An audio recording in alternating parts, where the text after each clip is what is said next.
Perkenalkan, nama saya Yustin Padurising. Saya dari jurusan Pendidikan Bahasa dan Sastra Indonesia dengan NIM 17402015. I always do until my heart is black and blue. I will stay. Sastra adalah suatu bentuk dalam hasil pekerjaan seni kreatif yang objeknya merupakan manusia dan kehidupannya yang menggunakan bahasa sebagai medianya.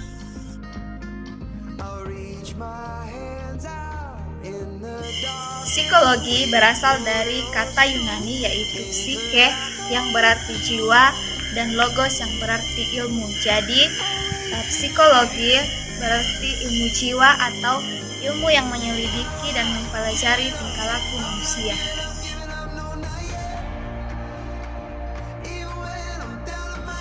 Secara kategori, sastra berbeda dengan psikologi, sebab sebagaimana kita pahami, sastra berhubungan dengan dunia fiksi, drama, puisi, esai yang diklasifikasikan dalam seni, sedangkan psikologi merujuk kepada psikologi ilmiah tentang perilaku manusia dan proses mental.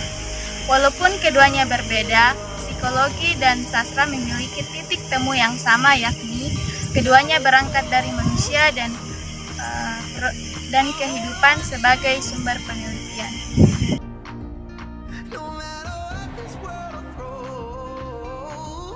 Novel ini bercerita tentang seorang tokoh bernama Rehan. Dia memiliki 5 pertanyaan dalam hidupnya. Pertanyaan pertama, kenapa dia harus tinggal di panti itu? Kenapa bukan di tempat lain? Pertanyaan kedua, kenapa hidupnya tidak pernah adil? Pertanyaan ketiga, kenapa istrinya meninggal? Pertanyaan keempat, setelah dia memiliki segalanya, kenapa dia merasa kosong? Dan pertanyaan kelima, kenapa dia sakit berkepanjangan? Setelah saya menganalisis novel ini, saya mendapatkan bahwa terdapat 8 data dalam novel ini. Data pertama, tokoh Rehan meninggalkan panti asuhan. Data 2, tokoh Rehan mencuri celana sopir angkutan umum. Data 3, tokoh Rehan berbohong. Data keempat, tokoh Rehan melindungi anak-anak rumah singgah. Data yang kelima, tokoh Rehan mencuri berlian 1000 karat. Data yang keenam, tokoh Rehan menikahi gadis pelacur. Data yang ketujuh, tokoh Rehan setelah istrinya meninggal, dia meninggalkan rumahnya. Dan pada data yang ke-8, tokoh Rehan menjadi pebisnis yang hebat. Nah, dari 8 data yang saya analisis ini, saya hanya mendapatkan terdapat satu data yang terdapat ada ego dan super ego, yaitu pada data yang ke-6, tokoh Rehan menikahi gadis pelacur.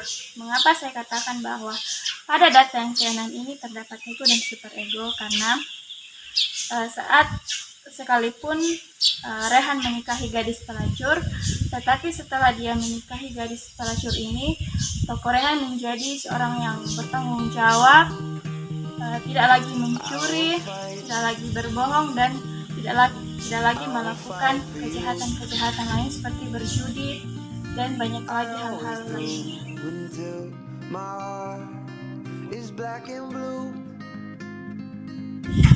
Seperti yang diungkapkan oleh Sigmund Freud, kepribadian manusia itu terdiri dari 3 lapisan, yaitu if, ego, dan super ego. If berisi dorongan-dorongan primitif yang harus dipuaskan. Ego bertugas untuk mengontrol it, sedangkan super ego berisi kata hati.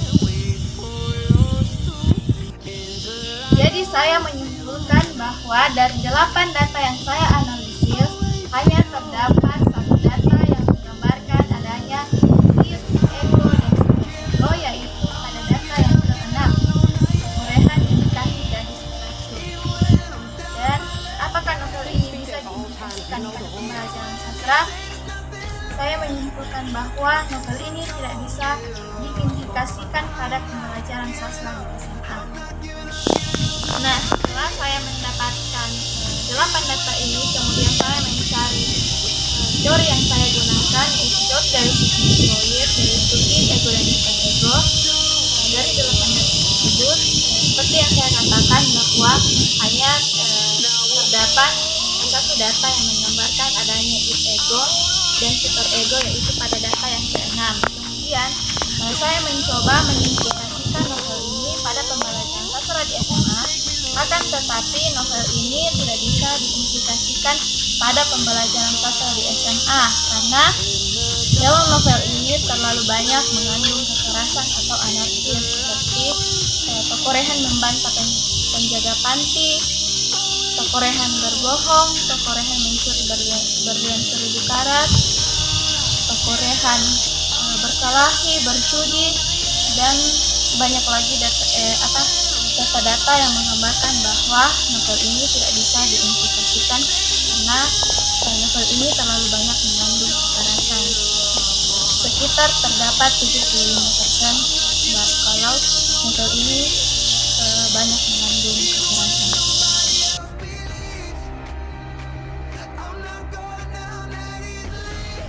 Tidak bisa diimplikasikan karena novel ini banyak mengandung hal-hal negatif yang diperankan oleh tokoh utama, seperti mencuri celana supir angkutan umum, berbohong, mencuri berangkas penjaga panti asuhan, berkelahi, mencuri berlian 1000 karat, membunuh, mengambil ahli bisnis orang lain, dan serakah. Jadi menurut saya novel ini sangat tidak bisa diaplikasikan bagi anak-anak di usia 18 ke bawah. Novel tersebut tidak dapat diimplikasikan pada mata pelajaran sastra di SMA karena di dalamnya banyak mengandung hal-hal negatif atau yang berbau kekerasan.